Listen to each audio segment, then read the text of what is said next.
Olá! Nessa análise, a gente vai mergulhar fundo num verdadeiro quebra-cabeça jurídico. Vamos tentar decifrar as regras de um jogo de altíssimo risco, um possível conflito internacional. E para começar, já vamos direto para a pergunta de $1 milhão, né? Uma pergunta que, por si só, já monta o palco para uma batalha jurídica daquelas. Será que um país pode simplesmente invadir outro e prender o presidente? Para a gente conseguir entender essa confusão toda, vamos fazer o seguinte: tratar esse caso como se fosse um grande drama de tribunal. Vamos olhar os argumentos de todos os lados, passo a passo. Primeiro de tudo, vamos preparar o campo de batalha. Um confronto hipotético entre duas nações, onde as leis internacionais, elas viram as armas de cada lado. Esse cenário que a gente vai analisar, uma intervenção hipotética dos Estados Unidos na Venezuela, é perfeito. Ele serve como um estudo de caso para a gente ver na prática como funcionam esses princípios do direito internacional que são superpoderosos e muitas vezes entram em conflito direto. Certo. Agora vamos para o lado da acusação. Nesse nosso caso, os Estados Unidos. Que tipo de ferramentas legais eles poderiam usar para construir um caso e justificar uma intervenção?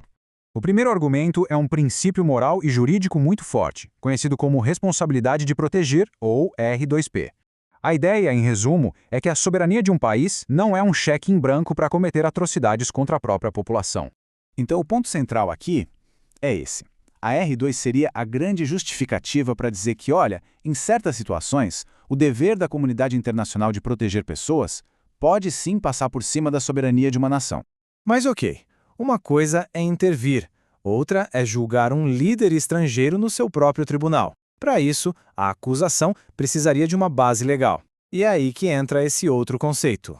Isso aqui é genial do ponto de vista jurídico. Mostra como um país pode basicamente esticar o alcance das suas leis para além das suas fronteiras. A justificativa? Eles diriam que os efeitos do crime, como o narcotráfico, por exemplo, chegam até o seu território. Agora, vamos virar a mesa e olhar para a defesa. Como eles responderiam a isso? Eles pegariam alguns dos princípios mais sagrados e antigos do direito internacional para contra-atacar. No fim das contas, o que a gente tem é um choque de gigantes. De um lado, a responsabilidade de intervir para proteger. Do outro, o direito absoluto de uma nação de ser soberana, de não sofrer interferência. O primeiro pilar da defesa vem do topo da pirâmide jurídica global, o jus cogens. Pensa nisso como as regras de ouro, normas tão importantes que nenhum país, sob nenhuma circunstância, pode violar.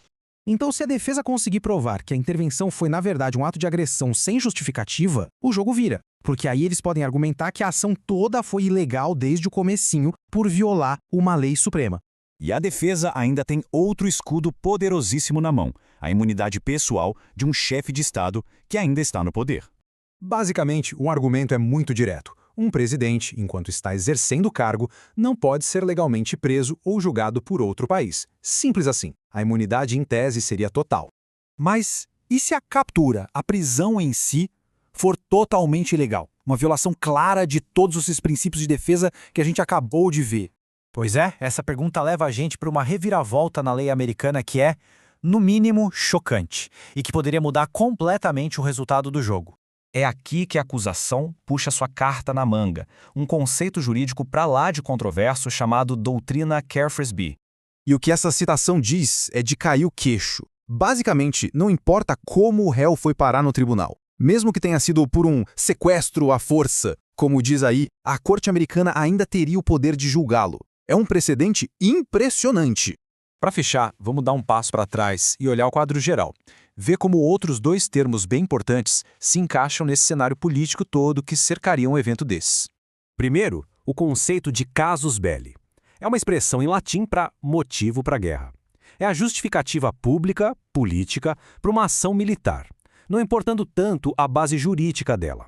E essa comparação é ótima para a gente entender a diferença crucial entre uma justificativa para a guerra, como o casus belli, e uma ferramenta política regional, como a cláusula democrática do Mercosul, que serve só para pressão diplomática, não para autorizar uma invasão. No fim das contas, o que fica é que entender esses termos todos é como aprender a linguagem secreta do poder e da diplomacia internacional. São eles que definem as linhas de batalha nos conflitos de hoje. E isso tudo deixa a gente com uma pergunta fundamental, que paira sobre o futuro da justiça global e o poder da soberania de cada nação. Afinal, onde terminam as leis de um país e onde começam as leis do mundo. Então ficamos por aqui, curte, comente e compartilhe. Até o próximo vídeo. Acadêmico Marcos André Zeninte dos Santos Galvão, Academia de Direito.